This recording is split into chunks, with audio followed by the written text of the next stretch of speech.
Muchísimas gracias y gracias también a nuestros panelistas. Voy a empezar ahondando un poco en lo que ya hablábamos hace un rato, pero ahora sí más a profundidad de las emisiones temáticas y luego vamos a tener aquí a los expertos y dueños de estas operaciones compartiéndonos su experiencia. Voy a tratar de ser breve para no aburrirlos yo, sino más bien enfocarnos en la experiencia de los países. Y bueno, hablábamos ya de que este mercado de deuda sostenible se ha ampliado y ha sido un boom, ¿no? Y para esto, un poco solo para ilustrar cómo se ve este mercado de deuda sostenible, tenemos estas gráficas y estas cifras que son recientes del primer semestre de este año 2025, en donde la iniciativa de bonos climáticos registró un volumen acumulado de emisiones temáticas de aproximadamente 6.234 billones de dólares en deuda verde, social, de sostenibilidad y ligada a la sustentabilidad. Ahora en la siguiente lámina vamos a hablar de las diferencias para evitar confundirnos.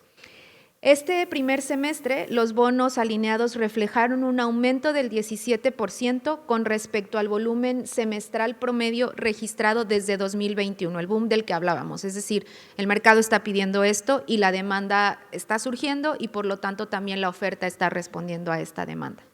En cuanto a la distribución de cómo se ven estos bonos, como podemos ver en el gráfico que tienen en la parte inferior, vemos que los bonos verdes son los que tienen un mayor crecimiento, seguido por los sociales, los sostenibles, luego los sociales y luego los ligados a la sostenibilidad. Y ahora vamos a ver cuáles son cada uno. Esta es una figura que me gusta porque ilustra bien las diferencias. Hay del lado verde, tienen los bonos verdes, que son literalmente los que están vinculados a objetivos de energía, de agua, de emisiones, de reducción de emisiones de CO2. Tenemos también los bonos de biodiversidad, tenemos bonos azules que son ligados a los océanos y todo este espectro está dentro de los bonos verdes. Por otro lado, tenemos también los bonos sociales que están más ligados a temas, como bien lo dice, de temas sociales, de inclusión financiera, por ejemplo, de beneficio a mujeres, entre otros. Tenemos bonos de género también. Y cuando estos dos, los bonos sociales y los bonos verdes, se mezclan, tenemos la intersección rosa, que son los bonos sostenibles. Todo esto nos da también una mezcla suficiente entre los verdes, los sostenibles, los sociales y los de género, y tenemos los bonos vinculados a la sostenibilidad, en donde voy a explicar bien a bien qué es ahora. Antes de entrar a ese detalle, en este gráfico vemos, yo lo mencionaba hace rato, hay una, y Alejandra también, ¿no? en su intervención, y ahora nos van a compartir un poco más. Este gráfico son las emisiones soberanas temáticas vinculadas a la sostenibilidad en nuestra región. Como podemos ver, Chile siempre ha ido a la vanguardia, al igual que México y Colombia.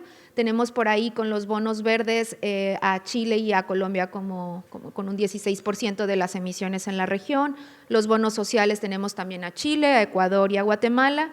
Los bonos en sustentabilidad tenemos a Chile, a México y a Perú, y los vinculados a la sostenibilidad a Chile y a Uruguay. Y ahora entro al detalle de qué significa esto. Antes de entrar en este detalle, la invitación que se me hizo hoy fue a presentar esta guía, que es un material de aprendizaje que desarrollamos desde el Banco Interamericano de Desarrollo junto con la Plataforma Regional de Cambio Climático de Ministerios de Hacienda, en donde explicamos a los tesoreros y a las oficinas de crédito público el paso a paso, y esto no es algo hipotético, es el paso a paso para las emisiones temáticas en todas sus etapas. Yo de manera muy resumida, para no aburrirles, les voy a sintetizar ese paso a paso, pero esta guía, que es un documento bastante amplio, lo tienen disponible en inglés y en español en estos códigos QR. Entonces, ahora sí. Hablábamos de los bonos verdes, sostenibles, ligados a la sostenibilidad, etcétera, pero antes de esto, ¿cuáles son las ventajas de las emisiones temáticas? Y hace un rato el colega de Banco Mundial nos preguntaba específicamente, bueno, si no es el costo, entonces, ¿por qué quiero tener una carga de trabajo adicional, ¿no? Y son varios las ventajas que vemos. Primero, se pueden alinear las políticas públicas con contribuciones a la sostenibilidad, como lo mencionaba en la sesión anterior. Se pueden priorizar también iniciativas ambientales y sociales para un desarrollo sostenible e inclusivo. Se diversifica sí o sí la base de inversionistas, se puede acceder a financiamiento en condiciones favorables y no solo de costo, sino también de plazo y sobre todo de demanda. Se pueden desarrollar los mercados de capitales, que es como ya vimos en las primeras láminas que ha ocurrido, y se puede apalancar recursos del sector privado, que esto es algo también muy necesario. Tenemos dos tipos de bonos, en donde se van a caracterizar por dos cosas muy fundamentales. Hay los bonos use of proceeds o de uso de fondos, que son bonos que tienen un recurso ligado a un proyecto o a una intervención específica, y el recurso que se emite es específicamente para ese proyecto o esa actividad. Pero por otro lado tenemos los Sustainability Linked Bonds o SLBs, como les decimos, en donde el dinero tiene más flexibilidad en el uso de los recursos, es decir, este dinero entra a las tesorerías y tiene más flexibilidad para su uso, siempre y cuando se puedan utilizar, se puedan ligar a objetivos específicos o KPIs, indicadores de seguimiento ligados a la sostenibilidad. Algunas de las ventajas de estos bonos del uso de fondos es que tienen la asignación específica, como lo mencionaba, hay una alineación presupuestal, hay también instrumentos más desarrollados en el mercado que tienen un nivel de demanda bastante favorable, y está también una serie de taxonomías, principios estandarizados y otros estándares que se pueden utilizar como referente. Me ayudan con la presentación por acá, por alguna razón. Gracias. Y para los SLBs, les decía, es un instrumento más flexible, también nos permite combinar el uso de este bono con otras estructuras financieras, como con los canjes de deuda, por ejemplo, puede ser un blended. Son instrumentos financieros multisectoriales, no necesariamente tiene que ser un solo objetivo ambiental, y también nos prioriza el cumplimiento de compromisos ambientales y sociales más estratégicos. Hay benchmarks en este caso de referencia para pares, pero en realidad los KPIs o los indicadores de cumplimiento a los que se ligan estos instrumentos son mucho más específicos al contexto nacional. Entonces, para hacer emisiones, ¿cuáles son las preguntas clave o por dónde empieza un país que realmente no ha generado estos instrumentos? Primero, ¿hay interés de desarrollar una agenda enmarcada en estrategia sostenible que incluya las emisiones? Como la que yo mostraba en México, ellos tienen una estrategia de sostenibilidad, una estrategia financiera planeada y estructurada, en donde hay un específico apartado de bonos sostenibles o de mercado de deuda sostenible. Entonces, por eso ellos sí quieren y tienen ese apetito de hacer estas emisiones, porque tienen un marco más amplio que lo incluye. Cuenta con mecanismos de coordinación y compromisos interinstitucionales que haya el interés de desarrollar estos elementos. ¿Y a qué nos referimos? La emisión de un bono, como todos sabemos, la emisión de deuda le corresponde sí o sí al Ministerio de Finanzas, pero hay otros ministerios sectoriales del INE, el Ministerio de Energía, de Agua, de Obras, de Vivienda, que van a estar involucrados en este bono. Entonces, esa coordinación institucional es sumamente importante para que efectivamente el bono tenga todos los principios que requiere. Cuenta con un marco normativo y regulatorio para cumplir los compromisos, es decir, tienen unos NDCs, unos compromisos nacionalmente determinados de cambio climático, tienen una estrategia de biodiversidad, tienen una ley, ¿no?, que como Chile lo mencionaba, en donde sí o sí tienen que hacer la parte de sostenibilidad. Este respaldo jurídico es importante al momento de decidir si queremos o no un instrumento de este tipo. Entonces, con todo esto, ¿qué hace el país? Generar un marco de referencia, que es un documento que sirve como tal para salir a mostrar a los inversionistas qué estoy ofreciendo, el tamaño de mi bono, con qué tipo de objetivos ambientales está alineado, y ese marco de referencia normalmente hasta ahora los países lo lideran, pero cuentan con el apoyo de la cooperación internacional, de bancos de inversión para apoyarles en el desarrollo de estos marcos, aunque cada vez menos porque los países están, por suerte, aprendiendo bastante de esta temática. Luego tenemos una siguiente etapa en donde tenemos enfocada en el alistamiento, en el getting ready para poder hacer la emisión. ¿Y qué pasa aquí? Primero definimos el portafolio elegible. ¿Qué categorías elegibles para uso de fondos tenemos? Pero no solo eso, o sea, además de revisar línea por línea presupuestal para saber que efectivamente cómo va a estar compuesto nuestro portafolio, hay que saber si tenemos los sistemas de información y de monitoreo suficientes para poder rendir cuentas después a los inversionistas, porque esto se va a tener que hacer más tarde. Entonces, después de esto, establecemos un proceso de evaluación y selección del portafolio elegible, en donde es muy importante, y lo mencionaba hace rato, que tengamos un equipo multidisciplinario y capacitado para que puedan hacer la elección de este portafolio. ¿Por qué? porque estos gastos elegibles van a ser certificados después por un tercero independiente en donde verifiquen que efectivamente estos gastos cumplen con los estándares internacionales y evitar el greenwashing o el social washing, como podría pasar si no se tiene esto. Perdón, importante acá decirles también que la coordinación institucional en este punto es fundamental, porque Hacienda no tiene por qué saber necesariamente de energía o de vivienda sostenible, pero los ministerios de línea sí, al igual como los ministerios de línea no saben de la emisión de deuda. Entonces, en realidad aquí es un cruce de capacidades fundamental para poder lograr este objetivo.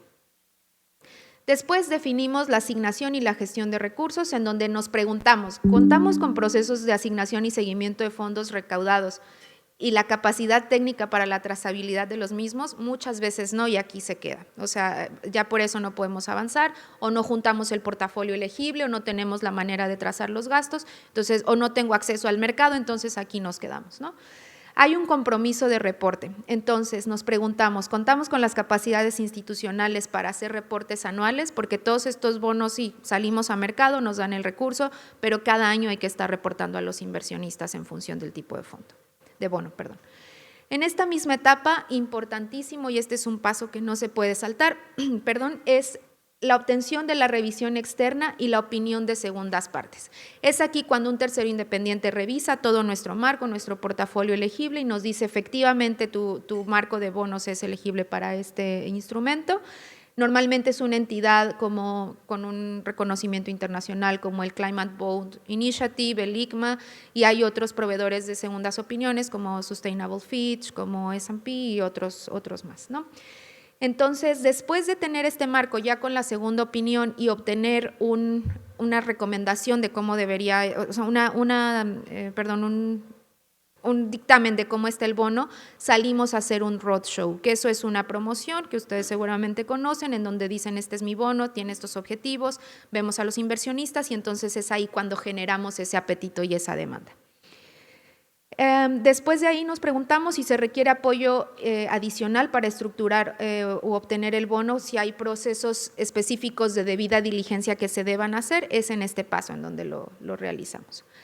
Por otro lado, y regresando a los dos tipos de bonos, este proceso era para use of proceeds, ahora tenemos los bonos ligados a la sostenibilidad, en donde los pasos cambian ligeramente por la naturaleza de cada tipo de bono. En este caso tenemos un paso imprescindible que es la definición de los KPIs, y aquí es en donde desafortunadamente en muchos países nos quedamos porque es muy difícil poder establecer KPIs ligados a la sostenibilidad porque esto genera un costo. Por ejemplo, nos preguntamos aquí, ¿contamos con indicadores de desempeño predefinidos de sostenibilidad o criterios ambientales, sociales y de gobernanza con impacto en políticas ambientales? Normalmente la respuesta es no los tengo, entonces hay que crearlos. Hay un benchmark, pero es difícil crearlo. Por ejemplo, el bono SLB de Uruguay es un muy buen referente en donde ellos monitorean como parte del bono la conservación de hectáreas de bosque nativo, y monitorear esto, generar la línea de base para efectivamente ver que están cumpliendo con los KPIs y no ser castigados por el premium que tiene que dar el bono si no cumplen el indicador, requiere un trabajo sólido de mucho tiempo y costoso, y también de coordinación institucional fuerte para poder establecer estos bonos. Chile y Uruguay lo tienen, entonces ya seguro les podrán compartir un poco más. En este paso también de alistamiento se establecen los objetivos de desempeño sostenible, es decir, que sean realistas, que cuenten con información medible para estar dando este seguimiento y demás. Aquí, como ven, estoy súper resumiendo, pero en cada sección de la guía ustedes pueden ver exhaustivamente qué se hace y cómo se hace.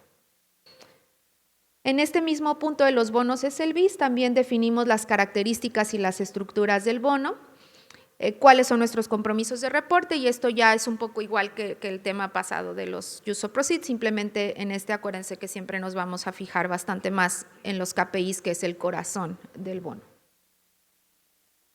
Luego hay una etapa 3 que ya después de que fuimos exitosos en el mercado, revisaba las cifras y en algunos bonos como México y Brasil la demanda se desbordó entre 2.6 veces más que la oferta del bono en los mercados europeos sobre todo, entonces existe esa evidencia de que efectivamente la demanda es alta.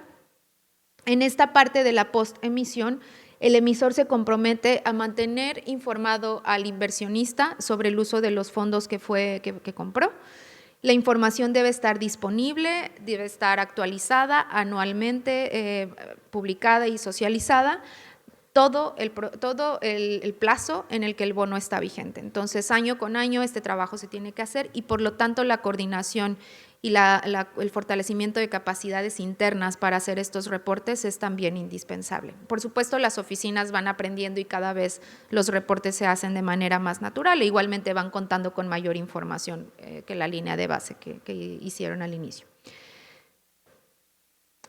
Para el SLB es muy similar, los emisores hacen un informe de aseguramiento y de verificación del desempeño de los indicadores que han puesto y hacen informes verificados que deben describir el desempeño de todos los indicadores y KPIs en relación con las características financieras que tiene el bono. Entonces, esta es, digamos, la particularidad de este tipo de bono. Muy resumido, como mencionaba, hay muchos pasos intermedios, hay un trabajo enorme que los colegas nos van a compartir de viva voz de cómo se hace en los países, pero algunas conclusiones preliminares y generales con base en la experiencia que hemos recolectado desde el banco trabajando con la región son las siguientes. Ningún instrumento financiero por sí solo basta, como les decía, para cerrar la brecha de financiamiento, tampoco para institucionalizar la sostenibilidad en todo el ciclo presupuestario y este no es su propósito. Entonces, no es una solución mágica. No existen esas, ¿no? O sea, no hay una solución que ojalá tuviéramos y todo el presupuesto se alinea y entonces cumplimos todas las metas. No es el caso. Los enfoques de los instrumentos temáticos contribuyen, eso sí, al procedimiento gradual que tienen esta conversión de un gasto más eficiente alineado a la sostenibilidad, que ese es realmente el meollo del asunto, ¿no? Poder alinear los recursos que gastamos a los objetivos sostenibles para no ser contradictorios. El proceso también de incursión de un país en este mercado de deuda temática debe ir acompañado de un fortalecimiento institucional sí o sí por todos estos pasos que un bono play vanilla no te exige y tampoco, o sea, ya hay mucha más experiencia, es el que hacer como siempre se gestiona, entonces en este caso se requieren capacidades nuevas que por suerte cada vez hay más, ¿no? La solidez de los sistemas de gestión de las finanzas públicas aquí se vuelven fundamentales y las capacidades administrativas de un país también lo son para asegurar que los inversionistas puedan tomar decisiones informadas. La principal ventaja también, como lo mencionábamos ya en varias ocasiones, de estas emisiones no es un precio mejor o no es un beneficio económico, sino más bien la alineación de las políticas públicas a la contribución positiva de los objetivos ambientales, la diversificación de la base de inversionistas, entre otras. Existe ya suficiente evidencia que estas emisiones contribuyen a esta diversificación, dado que los inversionistas nuevos quieren este tipo de instrumentos y lo demandan cada vez más. Importante la gobernanza, es fundamental para cualquier tipo de bono y color, es decir, si es un bono azul, verde, rosa, el color que sea y el tipo de bonos, ya sea USO, Proceeds o SLB, es muy importante que se identifiquen bien qué oficinas van a intervenir, con qué roles y durante todo el plazo del bono asegurar que esto va a ocurrir porque es una obligación que el soberano adquiere. Es muy importante también tener marcadores y clasificadores presupuestales. En algunos países hemos visto que esto ayuda bastante no solo a identificar el portafolio elegible, sino también a darle seguimiento a ese gasto de manera más natural, porque es la cuenta pública, es lo que estamos rastreando y es lo que está certificado normalmente por alguna metodología como de COFOG ampliado y demás, en donde se prevé esto. Y con esto terminaría, reiterando la disponibilidad de la guía y ahora sí, para no aburrir solamente con la teoría, vamos a pasar a conocer la experiencia de nuestros invitados que ya tienen mucho que compartirnos al respecto. Muchas gracias.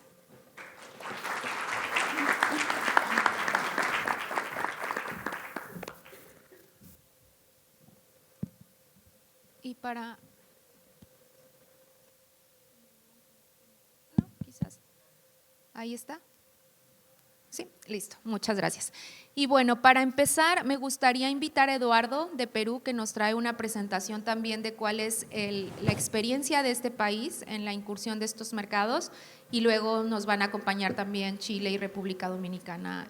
Si quieren hacer preguntas, sugiero que lo hagamos al final, en donde puede haber una interacción con los tres panelistas o conmigo y les voy a estar apoyando. Adelante, Eduardo, por favor. Ok, muchas gracias. Buenos días a todos. En esta oportunidad voy a tratar sobre la emisión de bonos sostenibles en el Perú.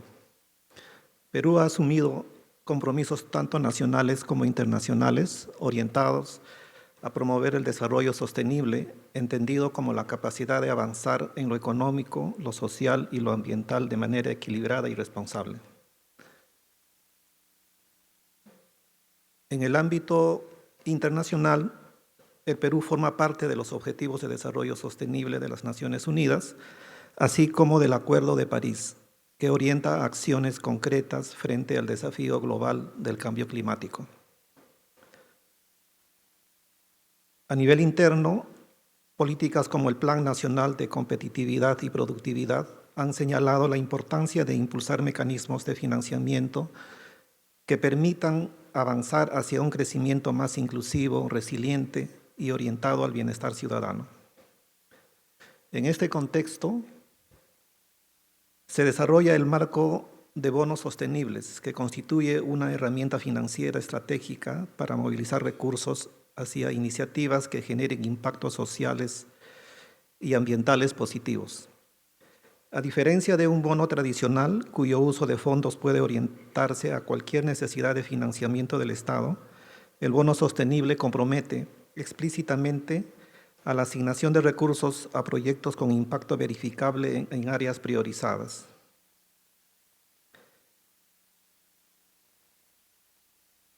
La dimensión social del bono sostenible. En el ámbito social, los bonos buscan financiar programas que reduzcan brechas de acceso a servicios esenciales como educación y salud, promueven la vivienda digna y asequible, especialmente para hogares vulnerables, fortalezcan la inclusión económica a través del apoyo a las micro, pequeñas y medianas empresas, que representan una importante fuente de empleo en el país, protejan a grupos vulnerables como niñas, niños, adultos mayores y mujeres en situación de riesgo.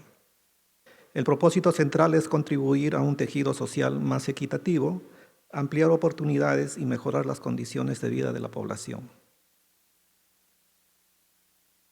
En el ambiente del bono sostenible, el marco define 8 categorías elegibles, orientadas a la transición hacia una economía más limpia y resiliente, entre ellas energías renovables y eficiencia energética, transporte bajo en carbono, gestión sostenible del agua y de los recursos naturales, agricultura sostenible, manejo responsable de residuos bajo principios de economía circular. Estas categorías se alinean con los principios internacionales de bonos verdes.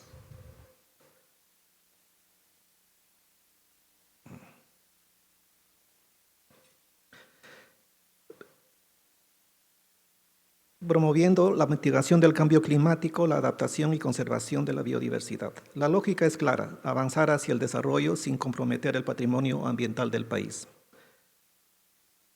Los fondos obtenidos mediante la emisión de estos bonos son administrados por el Tesoro Público mediante la cuenta única del Tesoro, lo que garantiza integridad y trazabilidad en el uso de los recursos, evitar la duplicidad en el financiamiento de los proyectos, sustitución responsable de proyectos que eventualmente dejen de cumplir los criterios de elegibilidad.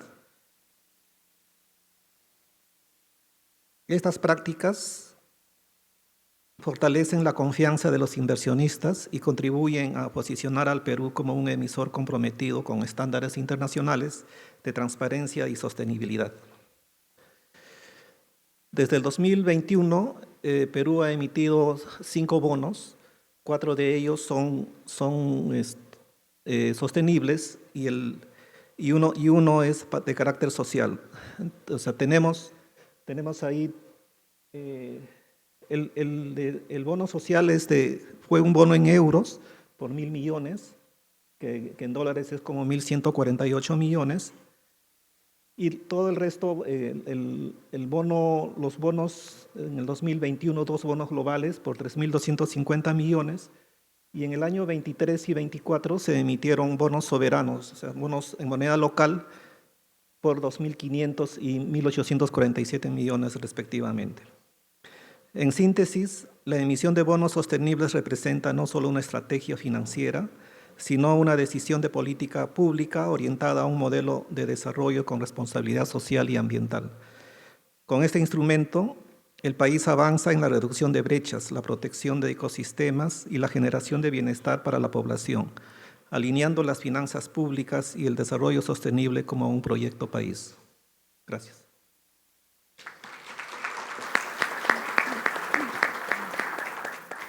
Muchas gracias, Eduardo. Muy interesante también la diversidad de instrumentos y la combinación que puede formar parte de esta estrategia.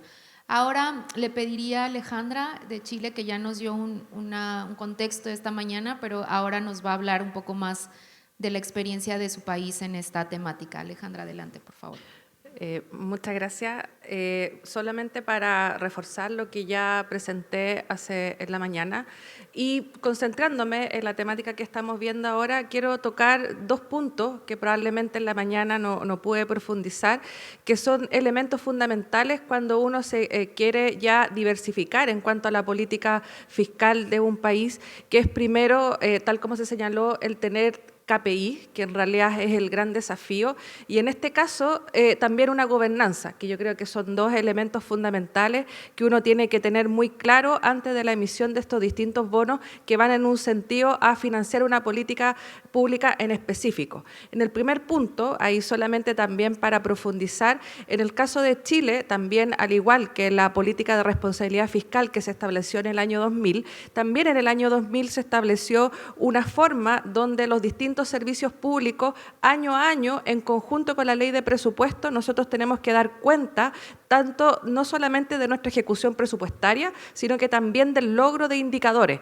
Por lo tanto, el tener esta cultura de medición, de generar KPI en todos los sectores, Hacienda, medio ambiente, desarrollo social, educación u otros sectores, creo que es posible ya empezar a tener este tipo de mediciones con líneas base y finalmente unirla con una agenda. En este caso, lo primero que movilizó, que es lo que señalé en la mañana el año 2019, fue la Agenda 2030 que tiene nuestro país para efectivamente disminuir dos indicadores en particular, que es la emisión de CO2 a nivel nacional, y, por supuesto, también diversificar nuestra matriz energética. Tal como les señalé, nosotros somos un país que depende mucho de la extracción, en este caso del cobre, de minerales de energía, y que, por supuesto, hoy día también estamos evolucionando a explorar lo que es el hidrógeno verde. Por lo tanto, eso es lo primero que uno tiene que tener en mente, es tener una agenda clara y, en este caso, del sector. Tal como señaló Daniela, la gobernanza no es menor. Quien da cuenta del seguimiento de los indicadores, quien da cuenta de si se cumplen o no las distintas KPIs que se van estableciendo, son los ministerios que llevan estas políticas.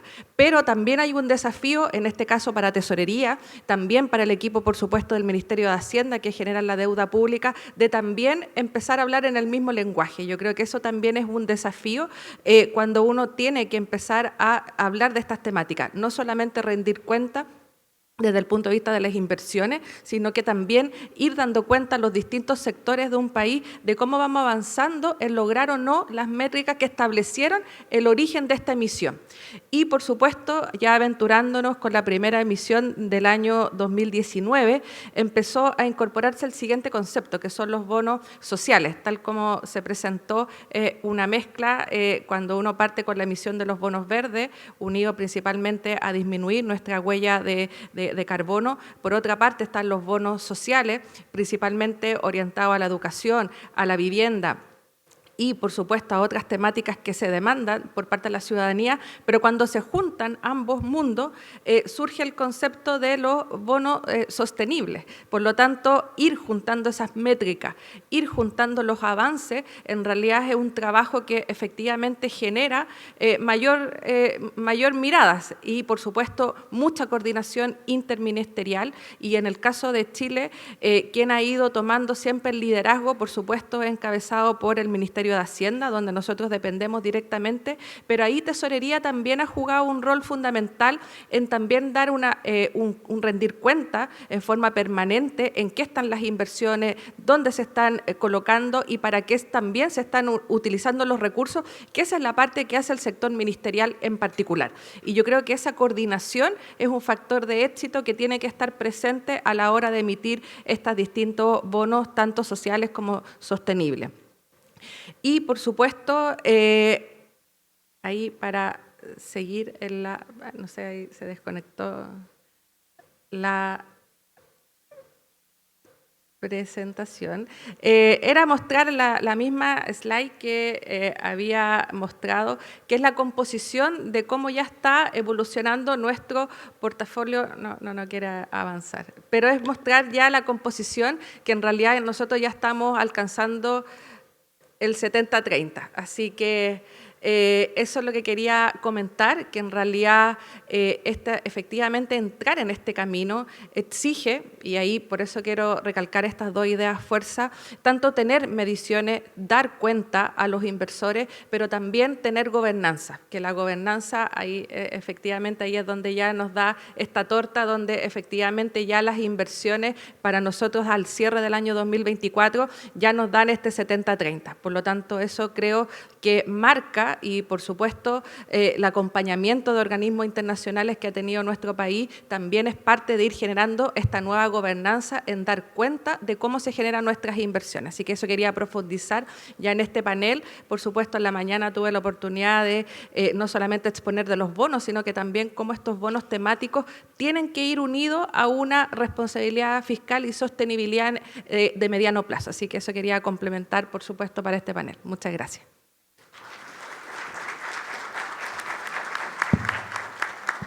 Muchas gracias, Alejandra. Muy pertinente tu acotación de que esto forma parte de la sostenibilidad fiscal en su concepto más amplio.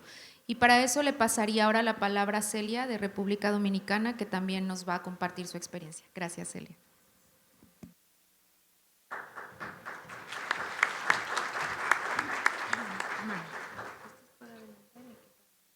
Perfecto.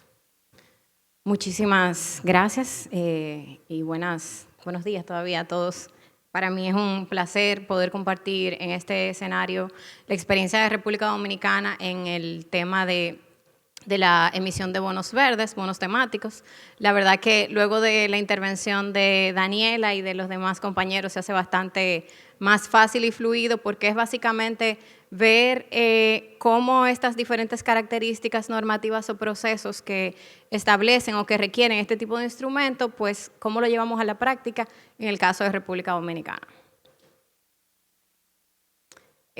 Al igual que muchos de nuestros países, la República Dominicana venía explorando ya hace un par de años digamos que estos instrumentos, estos mecanismos de sostenibilidad.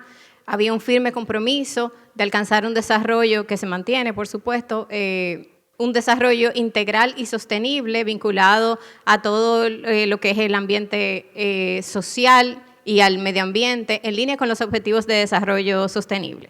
Al igual que los demás países, nosotros también tenemos compromisos, tenemos una Agenda 2030, o sea, compromisos con acuerdos de París, compromisos nacionales, con cumplimiento o fortaleza, recuperación de la biodiversidad, planes nacionales de cambio climático, y entendíamos que era necesario pues adentrarnos y incluirnos dentro de este grupo, dentro de este ecosistema ya de países que que ya llevan una trayectoria en el tema de bonos temáticos. Nosotros apenas el año pasado, en el 2024, tuvimos nuestra primera experiencia y aquí vamos a ver como todo ese proceso.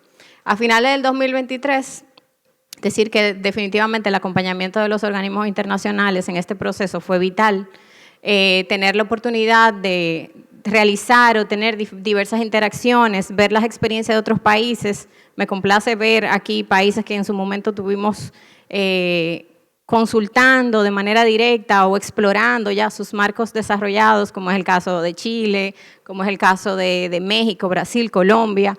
Pero definitivamente el apoyo que dan este tipo de foros no deberíamos como de deberíamos darle la relevancia suficiente porque nos permiten como pasar o cruzar ese proceso de una manera un poquito ya más sencilla, porque ya podemos aprender de las experiencias de los demás. Entonces aquí rápidamente una cronología de los principales hitos, vamos a entrar un poquito más en detalle en las próximas láminas, pero como pueden ver, fue a finales del 2023, formalizamos con el Banco Mundial un proceso de asistencia técnica en el cual ellos nos han venido acompañando durante todo el proceso, todavía a la fecha, en el desarrollo de lo que fue el marco de referencia, el desarrollo del portafolio de gastos elegibles y luego, después de la emisión, como decía Daniela, con ese compromiso de transparencia y de rendición de cuentas que establecimos con los inversionistas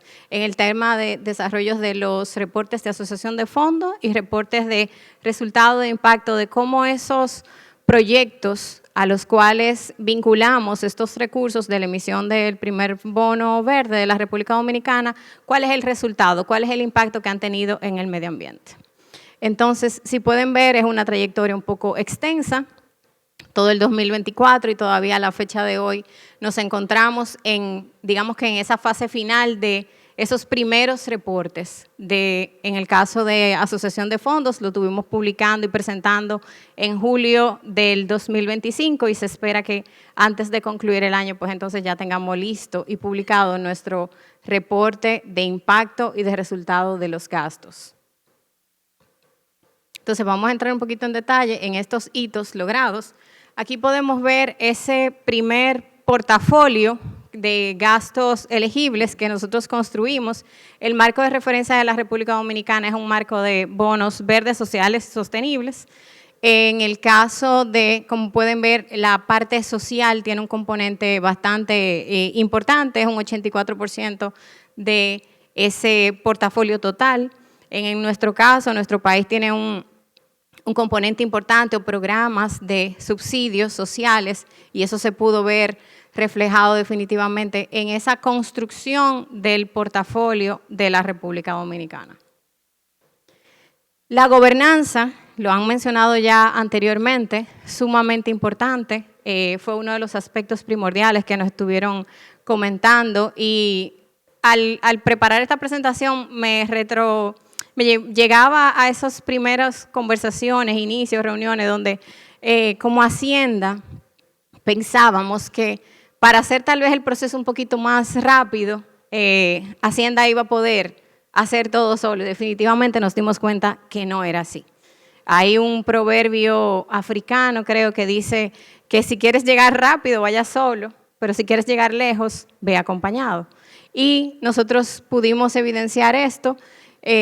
Creamos, para darle gobernanza e institucionalidad a todo este proceso, se creó mediante decreto presidencial la Comisión de Bonos Temáticos, que está integrada por 10 instituciones, donde hay 6 ministerios que la integran, Hacienda, Presidencia, e instituciones vinculadas a estos sectores que que forman parte, que son órganos rectores o que forman parte de esos proyectos que iban a ser ejecutados en el área social, o en el área de energía, transporte, etc.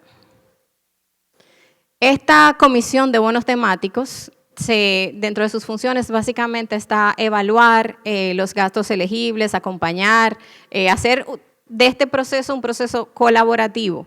No es algo exclusivo del Ministerio de Hacienda, como decía Daniela. Hacienda no tiene por qué saber de temas ambientales, necesariamente de temas sociales. Si tenemos indicios, sí hemos adquirido muchísimo conocimiento con este proceso, pero no es algo que se da habitualmente. O sea, se requiere que los expertos en la materia estén allí presentando sus puntos de vista, evaluando, verificando cuáles van a ser los gastos y por qué. Y el proceso de reportería, en el proceso de reportería ellos son sumamente importantes, o sea que no debemos darle la justa relevancia que requiere y que amerita esta comisión de bonos temáticos. En el caso de República Dominicana, nosotros tenemos en el marco de referencia 8 categorías sociales y 9 categorías verdes. Aunque, como en nuestra primera experiencia, el bono es exclusivamente verde, pero tenemos ahí ya el marco establecido para próximas oportunidades.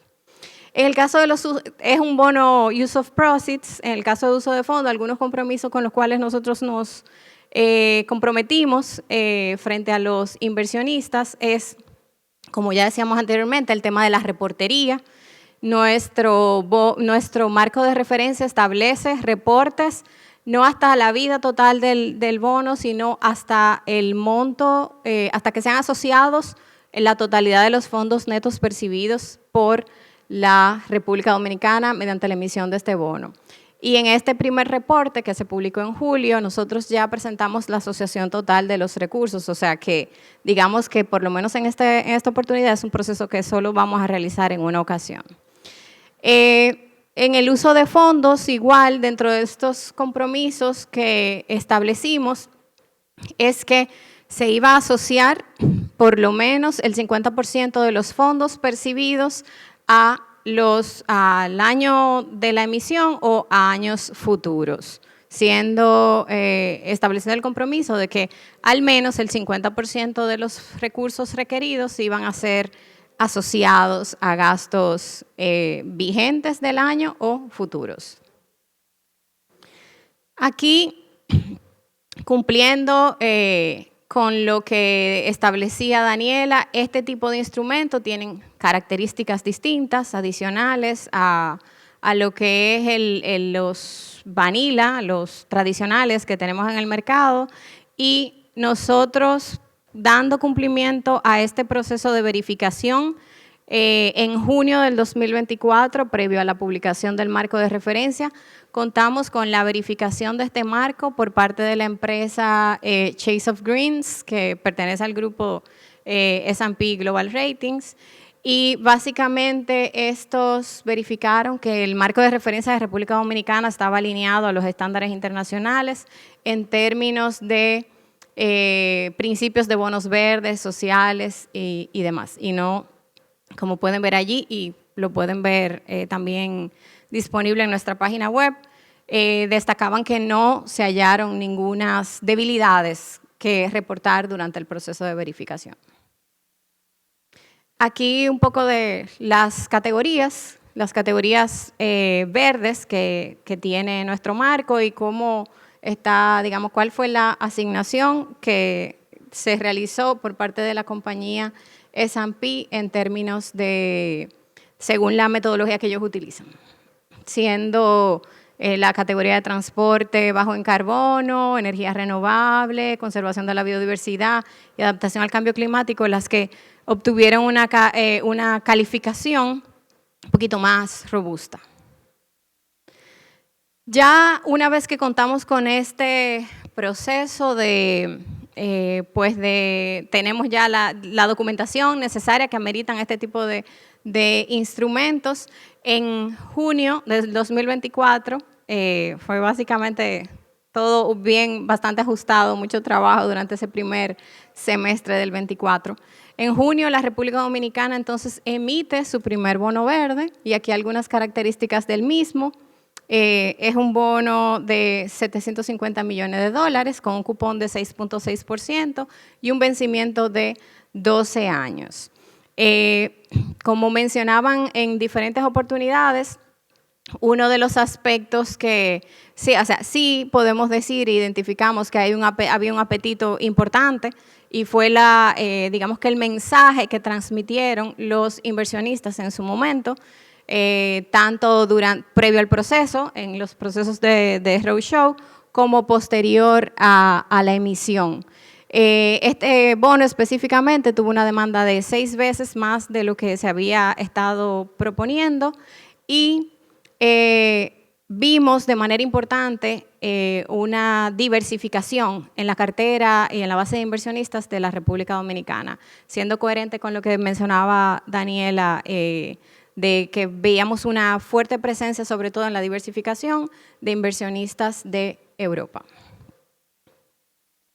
Aquí un poco de cómo finalmente, en cumplimiento con ese compromiso, un año después, nosotros procedimos a asociar estos recursos.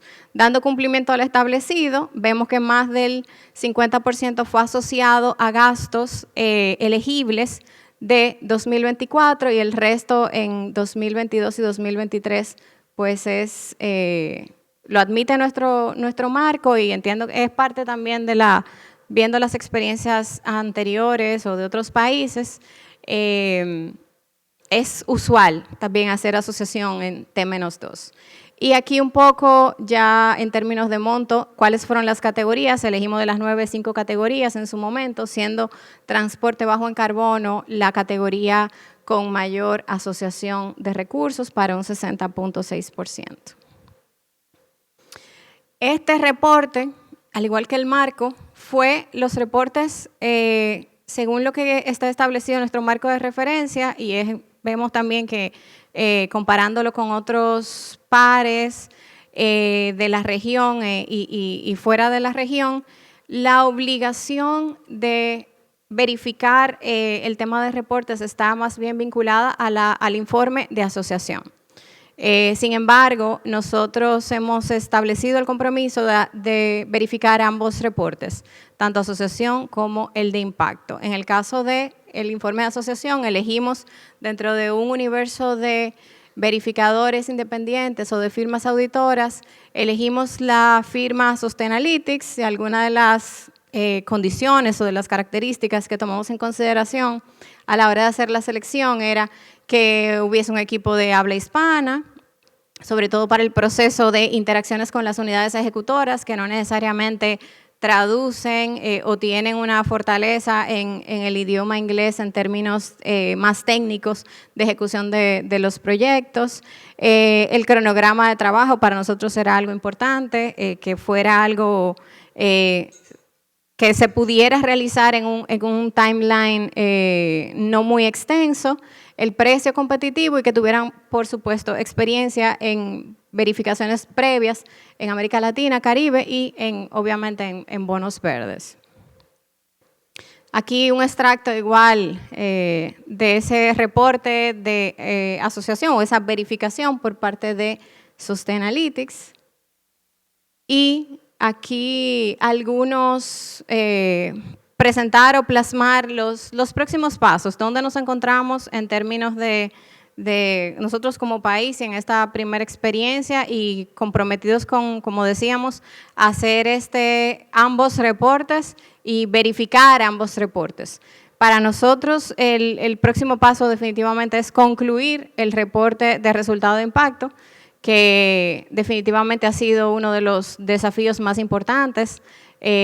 Muchas veces transmitir esta misma importancia, relevancia a los organismos, a las unidades ejecutoras, transmitir la necesidad o traducir lo que ya tienen a ciertos estándares internacionales, costó un poquito más que todo el proceso anterior. O sea que es algo que es muy importante tomar en cuenta, la demanda que realiza para los estados la reportería post-emisión.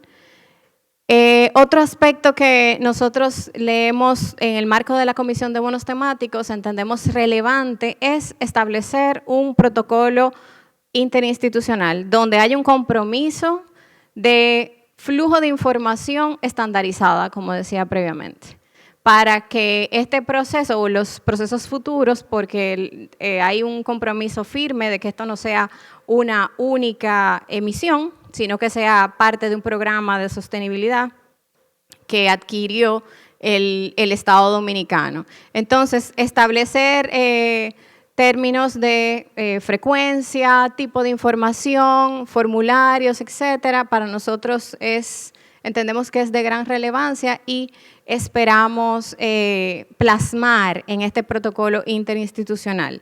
Y por último, en términos de próximos pasos, desarrollar estos manuales internos de proceso donde se recoja básicamente todo el aprendizaje, todo lo que hemos visto Me llena de muchísima satisfacción ver el lanzamiento de esta guía del BID, que básicamente, yo dije, no, definitivamente es básicamente replicar esa guía, porque recogieron bastante bien y de manera cronológica todo el proceso que tuvimos que agotar como país, y siendo una primera experiencia, o sea, entiendo que va a ser de muchísima utilidad para aquellos países que no se han adentrado en este proceso, y para otros como nosotros, si hay algún proceso que hay que fortalecer o que plasmar procesos internos, definitivamente van a ser una guía de referencia sumamente valiosa e importante. Para finalizar, bueno, no lo veo aquí, pero básicamente dentro de presentar o plasmar los principales aprendizajes o desafíos, gracias, que nosotros pudimos vivir en el proceso, y es que desde el inicio se hace necesario hacer un mapeo de cuáles son las instituciones involucradas e identificar aquellos puntos focales, no solamente a nivel gerencial, sino a nivel técnico, que van a ser nuestros acompañantes, nuestros aliados durante todo el proceso. Porque definitivamente, algo que ya refería al inicio y que es uno de los principales aprendizajes, este proceso no es un proceso exclusivo del Ministerio de Hacienda y Economía o de aquellas entidades que en sus países tengan la responsabilidad de hacer la emisión de bono. Es un proceso colaborativo, es un proceso, como decía el compañero de Perú, que es un proyecto de nación, y si no se realiza de manera conjunta, resulta todavía un poquito más complejo o tedioso.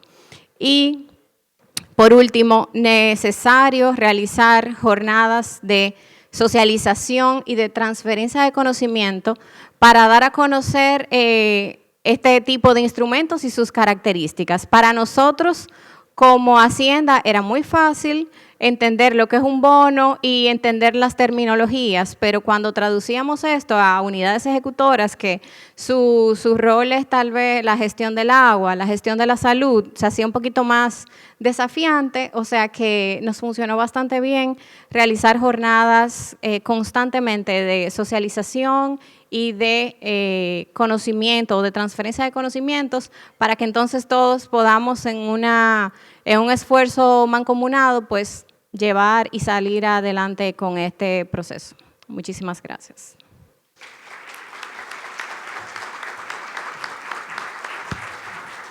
Muchas gracias, Celia, súper ilustrativas las tres presentaciones, y creo que queda mucho más clara la teoría que he dicho con la práctica, ¿no? Entonces les agradezco enormemente su generosidad.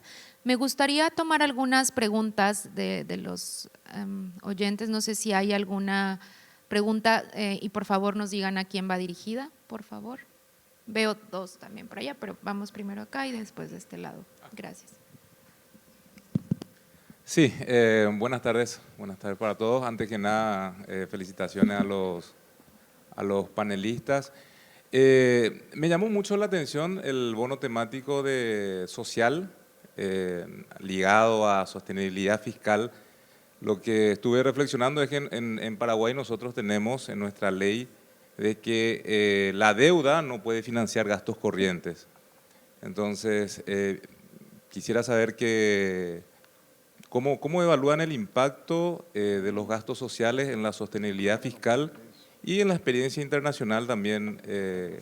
¿Qué tanto de los gastos sociales puede ser configurado como gasto corriente, que en principio pudiera ser temporal, pero muchas veces toma un carácter de permanente? Entonces, ahí vi la experiencia chilena y también vi la experiencia dominicana. Alejandra. Aló. Bueno, nosotros tenemos la misma regla que tú señalas, o sea, efectivamente gastos permanentes se financian con ingresos permanentes, por lo tanto eso efectivamente es parte de la estructura del financiamiento también, en este caso de nuestro país, y ahí efectivamente yo creo que es lo mismo, es establecer esos KPI de impacto final, que es lo que diferencia qué pasa si yo no hago esa inversión. Por lo tanto, eso es el proceso que, tal como señaló, me imagino, República Dominicana, son las áreas ejecutoras, son las que tienen que transmitir cuál es efectivamente esa línea, porque todos los países, me imagino que tienen la misma regla, porque si no, efectivamente estaríamos no generando el objetivo final, que es la sostenibilidad en el tiempo. Y ahí es muy importante que las unidades ejecutoras efectivamente tengan series de tiempo. En nuestro caso, la experiencia que tenemos más definidas fueron con agendas que efectivamente cambiaran la estructura y que no estuvieran con las políticas permanentes. En este caso, por eso también uno de los ejemplos que se señala es la electromovilidad, que efectivamente son políticas que generan un valor en el tiempo y que efectivamente sigue conviviendo con la forma de movilización tradicional. Por lo tanto, ese creo que es una forma de ir diferenciando cuál es este valor para no tener esta línea que se vaya confundiendo en el tiempo y no traspasar esa regla que me imagino que en todos los países es prácticamente muy discutida, no solamente por la ciudadanía, sino que también por el Congreso y los distintos actores económicos. Así que por lo menos esa ha sido nuestra experiencia, el tener estos KPI diferenciados con este valor que va generando estos tipos de bonos distintos. Entonces, eso por lo menos podrá compartir desde la experiencia chilena.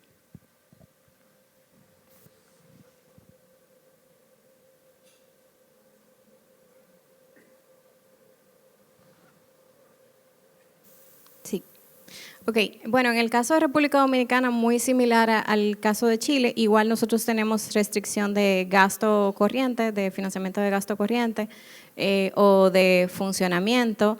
Sin embargo, en términos de cuando hacíamos el proceso de la identificación ahí, muy alineado a lo que decía la compañera, cuando se hace el proceso de identificación del portafolio, hay que tomar en consideración estos gastos, por ejemplo, se hacían exclusiones o discriminaciones de gastos tal vez relacionados a temas salariales y que se vieran que fueran, o sea, se establecían criterios para que fueran financiamiento o que fueran más bien partidas que están vinculadas directamente a solución de inclusión, de pobreza, mitigación de inclusión de educación, o sea que aunque son parte de programas sociales, no necesariamente están vinculados a aspectos de gastos corrientes. Muchas gracias, Celia. Tenemos por acá, y Alejandra, tenemos por acá otra pregunta. Sí, bueno, muchas gracias y felicitaciones por las presentaciones interesantes. Creo que hemos llegado a la conclusión de que las ganancias en tasas de interés es muy baja y que la ganancia marginal puede ser por el lado de los recursos movilizados por un portfolio un poco más alargado de inversionistas. Pero me interesó muchísimo ese panel porque ahí estamos hablando del uso, el uso de estos recursos. Y de un punto de vista de gestión financiera pública, creo que algunas cuestiones son muy importantes, ¿no? Nuestras economías, cada una en su espacio, tiene a veces limitaciones de absorción para gastos de inversión. La gestión de proyectos a veces no es muy buena, dependiendo del país. A veces el presupuesto no pone proyectos específicos que debería en algunas áreas. Entonces la pregunta que yo hago, y quizá para el BID en ese caso, pero también a los otros, es si hay alguna evaluación de que este tipo de financiamiento realmente generó un aumento de proyectos de capital que antes con un plain vanilla, financiamiento plain vanilla no podían darse. Eso sería un valor. Número uno. Número dos, que la calidad de los proyectos, por temas de la gobernanza y el reporteo a los acreedores de esos bonos, detentores de esos bonos, si eso mejoró. Eso para la región es muy importante, dado que sabemos que la gestión de proyectos, absorción de proyectos de capital en muchos de nuestros países es bastante deficitaria. O sea, para mí eso le da mucha credibilidad a ese método de financiamiento y posiblemente otros países podrían considerar incluso frente a esas ganancias. No sé si ya hay algún estudio del BID, si ya hay información suficiente para afirmar con certidumbre de que eso realmente se está dando. Muchas gracias por la pregunta. Y creo que diste en uno de los puntos más débiles, déjame decirlo así, del financiamiento sostenible más allá de los bonos. El tema es que hay una falta de capacidades todavía evidente en los países para estructurar proyectos de infraestructura, generar las capacidades para evaluar incluso, para priorizar inversiones con criterios de sostenibilidad, etcétera. Entonces, creo que no hay, o sea, no te podría citar un estudio ahora mismo como tal, pero sí los informes de impacto que los países generan ligados a los bonos. No solamente, ya lo mencionaba Celiano, no solamente es el informe del uso del recurso, sino también del impacto. Y creo que ahí la mención especial que se hace es al costo de oportunidad de no haber tenido esa intervención. Y creo que ese es el valor que los inversionistas ven, porque estos tipos de bonos te obligan a certificar que está habiendo un impacto ambiental o social en función del objeto del bono, que en una ejecución vanilla o en un bono vanilla no ocurre porque no tienes una obligación de medir impacto. Entonces creo que esta es una de las ventajas adicionales desde esa parte. Sí creo, y desde el BID tenemos, por ejemplo, para temas de infraestructura sobre todo, tenemos guías de priorización de proyectos de inversión que ya consideran tanto la gestión de riesgo de desastres, que también es importante, como también como el know-how de cómo los países y las direcciones de inversión pública pueden priorizar proyectos frente a otros que no consideran estos criterios de sostenibilidad y que al final esto se traduce en un costo fiscal. Si pasa un desastre y no es la infraestructura resiliente, el costo por resarcir el daño y de reconstrucción suele ser más fuerte hacia las finanzas públicas. Entonces eso sí que contamos con eso y que estamos impulsando que se utilice en la región. Eso por mi lado, y no sé si alguno de mis colegas quisiera profundizar.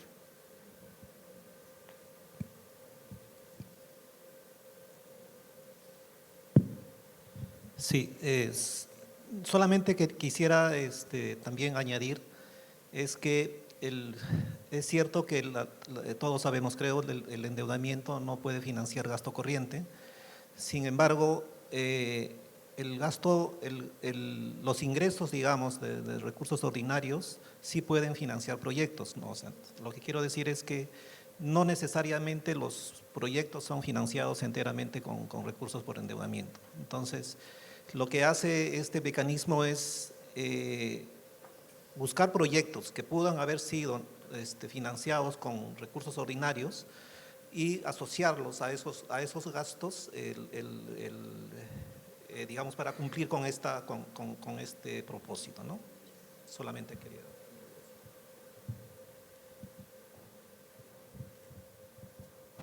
Sí, ahí tal vez comentar o complementar en línea con lo que decía Daniela. No me atrevería a decir que ya hay experiencia de que este tipo de instrumento nos garantizan tener, hay en la práctica ya algún caso donde hayan proyectos como de mayor calidad. Sin embargo, en el proceso yo entiendo que, o sea, a futuro se esperaría que sí, porque hay una serie de criterios, ese proceso de verificación externa es bastante detallado y creo que los países tratando definitivamente de cuidar de cualquier tema de riesgo reputacional están tomando en consideración a futuro.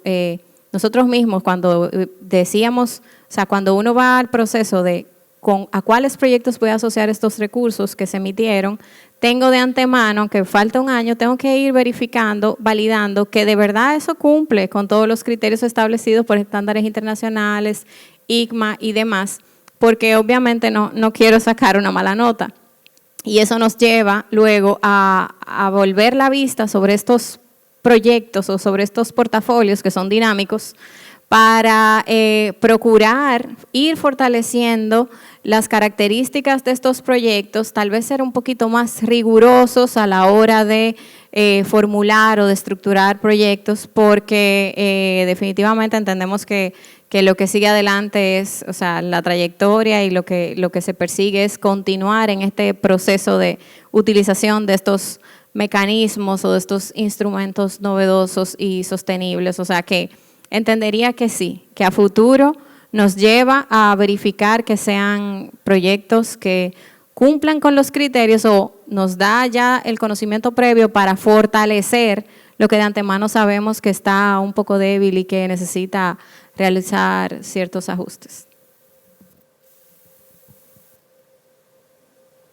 Muchísimas gracias a los panelistas y a la audiencia. No sé si hay alguna otra pregunta, creo que estamos un poco cortos de tiempo, entonces si no hay alguna otra, no veo por ahí alguna mano, entonces concluiría agradeciéndoles nuevamente por escucharnos y por supuesto a los panelistas por compartir tan valiosa experiencia. Muchas gracias.